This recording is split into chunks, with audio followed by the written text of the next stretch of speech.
Hello everyone and welcome to the Smashy Business Store. Today is Thursday, March 27, 2025 and we have a very nice show for you today, right Wood? Yeah, we do. And I'm Wed Ahmed, and for today's headlines, we have really good stories. So firstly, Saudi PIF-backed Scopely is actually eyeing more acquisitions of more hit titles after it acquired Pokemon Go. Secondly, Elon Musk's Tesla is set to launch in Saudi Arabia on April 10th. And finally, the UAE renewables giant Masdar is possibly going to IPO. And stay with us till the end to know why there's no dead periods when you are an entrepreneur. We are going to talk about one of the posts that is making rounds, and we did a story about it, and there's a lot of discussion happening on it, so we'll do a discussion on it today. First of all, starting with the very first big story of the Saudi PIF-backed Scopely, which is owned by Savvy Games, which is owned by PIF. Quite complicated. We'll explain everything to you. So Scopely, backed by Saudi PIF, recently acquired Pokemon Go for $3.5 billion in a major move to strengthen its gaming portfolio. Co-CEO Javier Ferreira says the company aims to build a network of successful titles in the $178 billion gaming industry, which saw little growth last year. Scopely is also exploring PC and console games. Now, the acquisition came as the gaming industry faces challenges, driving a wave of consolidation. Now, Ferreira noted that achieving growth is becoming increasingly difficult. Meanwhile, Scopely is reportedly partnering with CD Projekt on a new game. Now, with a $4.9 billion investment from Saudi Arabia's public investment fund, Scopely has the financial muscle for further expansion. And Scopely's Monopoly Go has been a major success, setting $3 billion in revenue in just over a year. The company spent over $1 billion on marketing alone for the game Monopoly Go, with 3 million downloads last month, which was January. While the gaming industry sees mass layoffs, Scopely's workforce of 2,400 is set to grow. Now, Ferrer confirmed that Scopely will take a hands-off approach to Pokemon Go with no new games planned beyond Niantic's 3 existing titles. Now, Brian Ward, CEO of a Savvy Games group, which owns Scopely and is a subsidiary of PIF, says Scopely reviewed hundreds of deals last year, securing Pokemon Go as a genre-defying title. He also hinted at more acquisitions to come. And yes, Pokemon Go was one of the biggest acquisitions of Scopely, and their own game Monopoly Go is big. The whole idea is that 178 billion number that I saw, I think they want to own half of it. They want to go in, and this interesting part also that he said we reviewed hundreds of games, hundreds of titles, hundreds of companies which own different games, and then we came to conclusion that within our budget, we can now acquire Pokemon Go.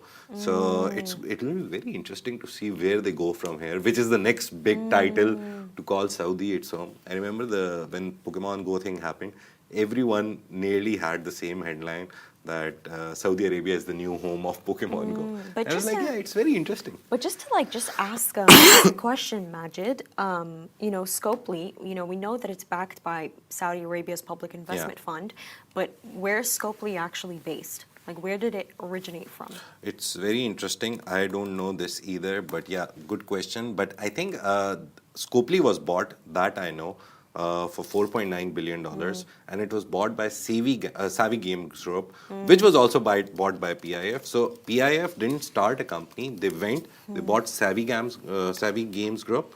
From Savvy, using that subsidiary, they bought Scopely. And using Scopely, they bought the titles of Niantic. Oh, now magic. And I think most of them are US based. Yeah, the gaming industry is very big in US, right? It actually is US based. It's saying that it's headquartered in Culver City, California, in the United States. But Majid, I think I find this very interesting due to the fact that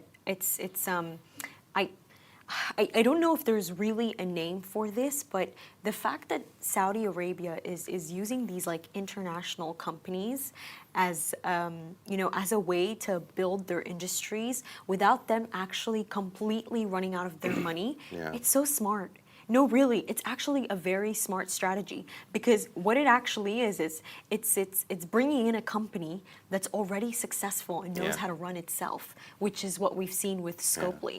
You know, they've brought it into Saudi Arabia and it's successfully running itself. And it's also a business that they don't need to give that much of a budget to Yeah. because it's already been doing great. Yeah. And I think especially now with so many of the projects that are coming up in Saudi, you know, due to the 2030 vision, it's like more than ever, I feel like they really need that. They need companies that don't require that much budgets and they've already been Or successful. they're self-sustained. You don't, you Yes. just buy them with Yes, the that's money. the word. Yeah, Yeah. but they're self-sustained. You don't need to put in extra money to make them Yeah. successful.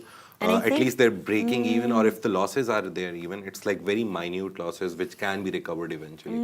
So that's the plan, and that's to be honest, very nicely put by word. That they don't just go in and buy a company because it's under market price or it's not doing good, and then they try to make it big. They go in, they find a like sweet spot of price, they buy it, and it's not never a failed. There's very like few examples. Lucid Motors is one of the examples. A lot of people will not agree with me on this, but Lucid Motors, Saudi PIF has pumped nearly 3 to 4 billion into it to make it into a successful venture. This will segue into our next story about Tesla because Lucid also makes electric vehicles. It's the very first company which set up a manufacturing plant in Saudi Arabia. So the problem is that it's a very rare example where a Saudi investment didn't return good money.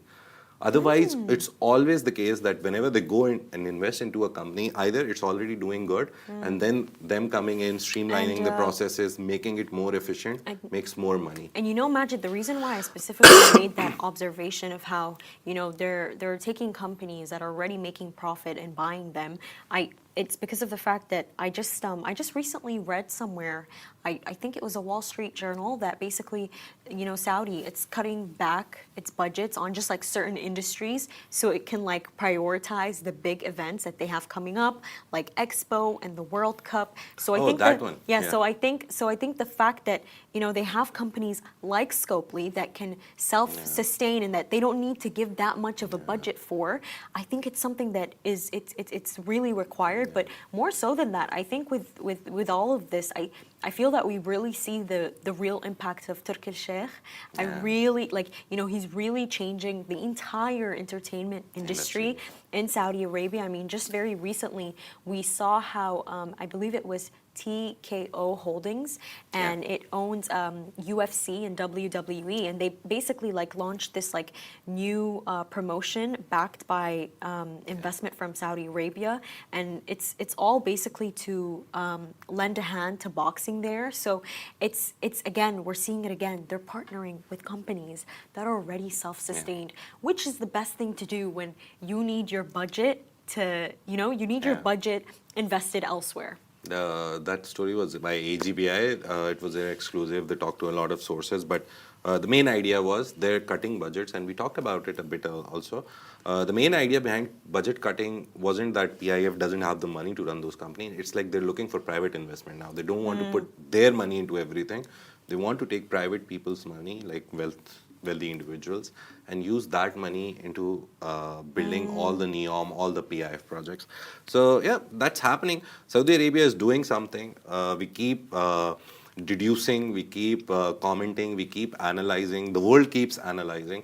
But at the end of the day, when 2030 comes, we will know eventually that what Saudi Arabia did over the last decade for the Saudi Vision 2030. From Lucid Motors and from Saudi Arabia, we also go back to Saudi Arabia. Tesla is set to launch in Saudi Arabia next month. April 10 is the date that has been officially announced, marking a and the launch is going to mark a significant step in mending ties between CEO Elon Musk and the kingdom. This was the interesting part of the story. Everyone is just talking about Tesla coming to Saudi Arabia and then comparing them with Lucid Motors cars and BYD, the Chinese EV makers. They're already there. But the interesting part that I have found on all big news websites, Majid, stop teasing us. they I need talked to know. about Elon Musk and the kingdom's relationship. So the company's website confirms an official event in Riyadh on April 10, where Tesla will showcase its EV, solar-powered products, and AI-driven innovations like Cybercab, which we saw in US, and Optimus, the robot, which was pouring drinks and everything for people in that event. Now, the move comes after a years-long rift dating back to 2018 when Musk claimed he had funding secured to take Tesla private, citing a meeting with Saudi's public investment fund. Now, the deal never materialized, leading to lawsuits and public tensions. However, relations have improved in recent months, especially as Musk has taken a more prominent role in former U.S. President Donald Trump's political circle. Yeah, Saudi Arabia's EV market remains small, accounting for just 1% of total car sales in Saudi Arabia. It's not a bad number, it's just that Saudi Arabia is an oil-rich nation and the oil prices and the petrol prices are low, so people are still not going towards EV options because charging problems. But according to a 2024 PwC report, there's only 1% of total car sales in Saudi Arabia which are EV. However, Tesla can enter the market, accelerate adoption, competing with the things that we talked about, PIF-backed Lucid and China's BYD. BYD, just a side note, they're nearly beating Tesla in every major market that they're in. So I don't know what Tesla plans right now, but their plan is to try to come in the biggest Gulf market and try to recapture some of their lost glory, I guess. And following the Riyadh launch, Tesla will open pop-up stores in Riyadh, Jeddah, and Dammam on April 11. Now, the company also announced plans for further investments in Saudi Arabia starting in 2025. More details are expected in the coming weeks as Tesla establishes its presence in the Gulf's largest market. You know, more than that, Majid, I have a feeling, I really have a feeling that Elon Musk is going to be in Saudi soon. Yeah, he will come. He will definitely come with Trump when he comes to finalize that $1 trillion deal I think, yes. with the Crown Prince. Yeah. I truly believe that he's going to be there for it. The only problem that I see with Tesla going to Saudi Arabia right now is competition with BYD. They already have an established market. Although 99% of people in Saudi Arabia, the car sales are not EV, BYD still holds that major BYD market. cheaper? Probably. BYD has better options. Just to give you one small example, I've just seen one Chinese car like inside out. I was sitting on the driver's side with behind the steering and it had voice control and I said, open the window. It opened my window. So that's the level of like technicality and specialty those cars have gone into. So a person sitting with me on the passenger side, if they say open window, it will open their window, not my window. So they're becoming so sophisticated, they come with so many options. So apart from just driving the car from point A to B, which a Tesla can do, any EV can do, any petrol, diesel, any car can do, they give you so many options in a lesser price. So obviously everyone is going for BYDs and No, I'm there's really happy for the Haval. Chinese. There's so many. I'm really happy for them. No, There's really. so many options now. The Haval is one of the biggest. There's this company IQ, which recently launched. There's also anyway. Geely. Geely is very Geely is famous. actually, I believe, I think Geely, a really special feature about it is the fact that it's half. I forgot the name. What is the name for cars like that, Majid? EV, electric? Oh, hybrid. Yes, hybrid cars. It's hybrid. And what I love about it is that, you know, you don't need a charging port. Yeah. That's what I love. And like, I know someone who has it and they only pay like 100 dirhams for petrol per week for a full tank. And it's just, I think it's a really great car. I think especially... Yeah, hybrid cars and EVs, the only problem with them is the battery because it's the most expensive part of the whole car. But people are coming up with better options. I think BYD recently, they found a solution to one of the biggest problems with batteries. I was looking at a very technological video. I don't know why, but yeah, I was looking at it. And it's very interesting that all the batteries in the world right now, the electric batteries especially, if you compress them, they blast. Because of whatever the chemical composition or the physical composition is, BYD has just created the world's first electric battery, which when compressed doesn't burst like into flames. So I saw this video and I was like, okay, they are beating someone, they are doing better, and technologically they're beating Tesla. Price, they're beating Tesla, and more importantly, in sales, they're beating Tesla. So we'll have to see what the repercussions or the good results of Tesla coming to Saudi will be. And after that, let's move to, since we're talking about EVs, sustainability is the next best topic, and we have a topic about that. So Abu Dhabi's state-owned renewables giant Masdar is reportedly evaluating an initial public offering, which is an IPO, according to sources cited by Reuters. The company is considering a listing in Abu Dhabi, with a dual listing in New York also being explored. And however, Masdar, when contacted by Reuters, said it has no current plans, and as their policy, they don't comment on public speculation. Now, informal discussions with banks have taken place, but no final decision has been made. Now, an IPO would not occur before 2026, and the company may ultimately decide against it. Now, Masdar, backed by TAQA, Mubadala, and ADNOC, remains focused on expanding its renewable energy portfolio. And the Middle East has become a major hub for IPOs, raising $12.6 billion in 2023, even as global markets struggled. We also saw a lot of IPOs in 2024 as well. Talabat was the biggest technology IPO in the world. Then it was one of the biggest IPOs in the UAE also.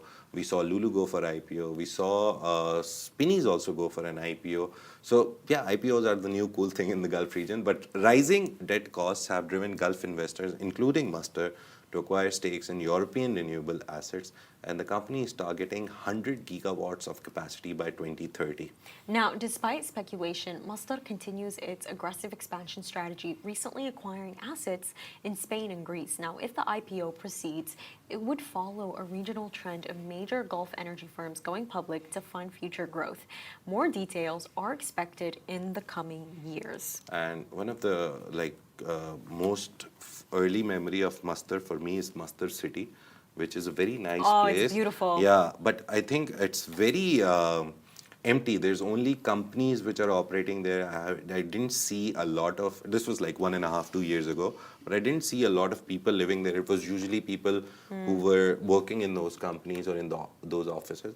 So I think that plan will also eventually come to fruition, where they want to create a 100% sustainable city. 100% sustainable means no energy loss. It doesn't mean that they won't use energy, they won't use electricity from conventional sources. It's you create some bad environment impact, but you then cover it with trees and carbon emission capture and all those technological things that they do. So it's going to be a very 100% sustainable city. Let's see how it goes. The only thing interesting was when they set up Masdar City and Masdar Industrial Area and 100% tried to become sustainable. The last 2 years, a lot of companies moved their headquarters there. And why? Because they had sustainability targets. They wanted to reduce their energy consumption. They wanted to move to solar. So for that time, it was really good. But now we've seen Mr. Trump moved out of Paris Agreement. The whole world is saying, even our ADNOC chief, Dr. Sultan Al-Jaber, is saying that make energy great again, because data centers need energy. But which energy, we will know eventually. In the next 4 or 5 years, we'll have a clear picture if we're staying with fossil fuels or we're moving towards renewable options more. Yeah. So let's see, this is what is going to happen. Yesterday, we found a very interesting story. One of the Dubai entrepreneurs, he runs a company, wrote something really interesting. We did a story on it, and we started a conversation on our Instagram. So apparently, Ayman Itani, he said that certain times of the year are bad for business is a myth.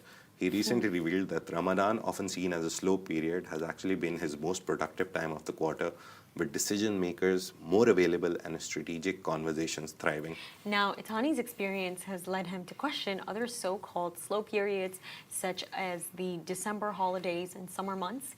He argues that businesses often create invisible walls of assumption that limit growth, missing out on key opportunities while competitors step back. I don't think it's businesses, I think it's just humans, and they need a break. And the comments, let's go to the comments. So one person, Montahas, username Montahas, he said, or one can argue that slowing down and taking periodic rest and creating pockets of tranquility is a good thing, makes you even more productive when you are on. And one of the people said, honestly, it's been a few years since I've had a slow period here in Dubai. Because, you know, Dubai life is very fast, I think. It is fast, but you know what, Majid? I also think it's your choice. Yeah. I really think it's your choice. You either let life carry you or you carry life, and you choose your timings. But I agree with you, by the way. You know that fasting here is actually easier than in Sudan. Oh, yeah. Yeah, it's way, no. Time here, and even my family that moved from Sudan Yeah. very recently, they even said that this is true. Time here just goes fast. Yeah. Even when it's not Ramadan, it always just goes fast. It just, everything just always feels on the run somehow, even if you're working, Yeah. even if you're on holiday. But I But think I really like this idea where it's the whole post is about taking breaks or not, or like what. But this part where he said competitors disappear in this time, so you can actually claim the attention vacuum they leave behind. So it's a very nice time to capture the attention of the people who are like busy with other people usually. So if 100 people are working to capture the attention of someone, now you have only 20. So that is like the time where you can make a difference and capture more eyeballs, more attention, more business even. catch God's attention, Yeah, so he can yeah, actually that's also help, important. so he can actually help your business thrive. And But yeah, that was a really nice discussion that happened on one of our posts. So I thought we'll make it a story. And you guys can tell us also if you guys think that it's very important to take breaks, slow periods, have slow periods Yeah. in your business, in your job or not. And that's it for today's Smashy Business Show. We really hope that you enjoy this weekend. It's going to be a long one. Eid Mubarak to all of you, and enjoy the rest of Ramadan. And make sure to follow us on all of our social media platforms. You'll find us at Smashy Business everywhere. And tomorrow is going to be our last show before the long Eid break. Yeah. So we'll see you most probably tomorrow, but after that we'll see you whenever we know when Yeah. Eid is. So if Now- Eid is on Sunday, we'll see you back on Wednesday, and if Eid is on Monday, we'll see you back on Thursday. Yep. So yeah, come tomorrow for the last show of this week and the last Yes. show of Ramadan, and then we'll continue. This is Smashy Business Show, a Smashy Business production, part of the Augustus Media Podcast Network. We're really proud to have 1.5 monthly listeners across all platforms. And if you're one of them, we thank you so much, and we can't wait to give you more. Thank you. Take Have a care. lovely Bye-bye. day.